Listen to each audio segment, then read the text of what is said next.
With us now is Melissa, and she is the co-founder of Kids Need More, one of our charities that we are supporting here today.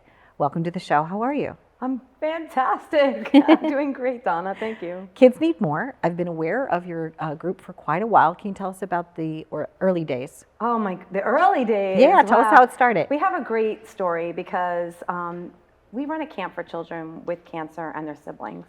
And this camp has a very rich history. It's 33 years old.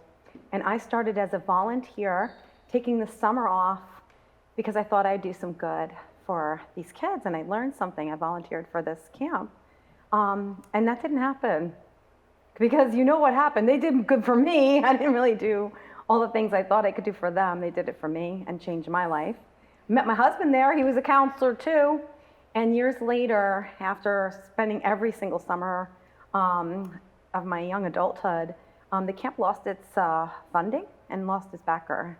And they came to us and said, do you want to start an organization and maybe continue this program, this camp? And we did. So we jumped in. Kids Need More was born. More motivational recovery environments, more camp, because kids need more camp.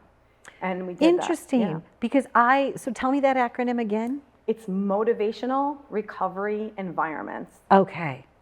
Understood that now. That's what MORE stands for. Okay. Because that's what we do. We bring environments where people can come to heal from trauma of illness or other traumas too. You know, we learned so much working with children with cancer that when they got into that camp environment with those loving, caring adults and trusting people and other people that have gone through the same kind of stuff, tough stuff they've been through, that there's been so rewarding and it's been such a good thing for them that we need to bring more of this to kids that are dealing with other kinds of trauma.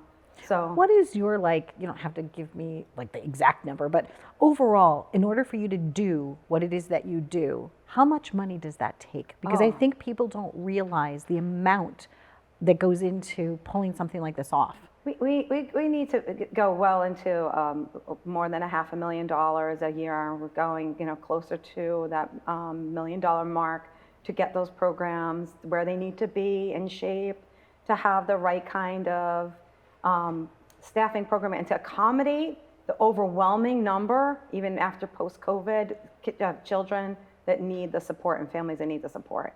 We're serving well over 1,000 children now. So, and we are we're very careful with our donor dollars. Yes, I know that you are, yeah. Yeah, no, so that's really, and many, many, many volunteers that make these things happen. Are you scared sometimes? Am I scared? I was scared. So part of my story is that right after we got that camp off the ground, my husband and I got leukemia.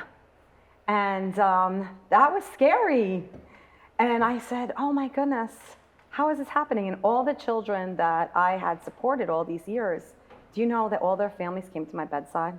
Oh, I did not have one day. And leukemia is tough. You don't want leukemia. No. But you don't want any kind of cancer, right? You don't want any kind of serious illness in your family. But leukemia, I needed to be hospitalized for a year and inpatient and really going through very difficult bone marrow transplant. I did not have one day that I was alone because I had my camp family who was there for me. And when I had to face it for the first day that I learned, and I really thought my prognosis was very poor. I said, well, the kids did this. Yeah, they pulled you through. So I got to do this, and I got to do this kind of fearlessly, and I kind of really came to terms with it pretty quickly. Now I have, I have lots of complications from it, but so do our kids. That's what people don't know, that after kids have a serious illness like this, or they go through treatments, just like me, I have to be on oxygen most of the time. The treatments cause a lot of problems with my lungs, a lot of problems systemically in my body.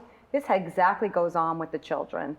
And you'll see this throughout their course of their life, that they have to have support. Afterwards. So when we have families that we're supporting when they're in mid-crisis, they're gonna need support 10 years later too. So, we stay with our families and they become part of my family. Hey, they were by my bedside.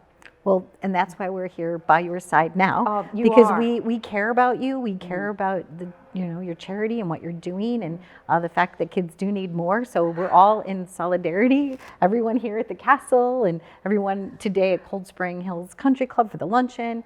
Whatever we can do, we want to do. My heart melted when I learned that the Big Daddy wanted to support Kids Need More because, you know, we are a little engine that could, you know, we are like, you know, we are this local, small, grassroots charity. And for this type of caliber, these, you know, for someone like the Big Daddy or, you know, Rich to get behind us and do this, we were crying. We couldn't believe that it could happen. And, you know, for us to be here today and be amongst all these wonderful people, it's well deserved, right? Right? We can't do what you do every day, but we can do this, and we can raise the funds to help those that need. You get it? Yes. So like you're the hero today, okay? So just enjoy your day, have a beautiful experience. And I also love, like, you know, I notice on my social media sometimes you'll like something, and every time I see your name, it just makes me smile. So Kids Need More, and thank you very much for joining us. Thank you, Donna. You're welcome. And if you're not here with us today and you're watching this segment and you think that you might be able to make a donation, please go to their website because every dollar does help. And thank you for watching.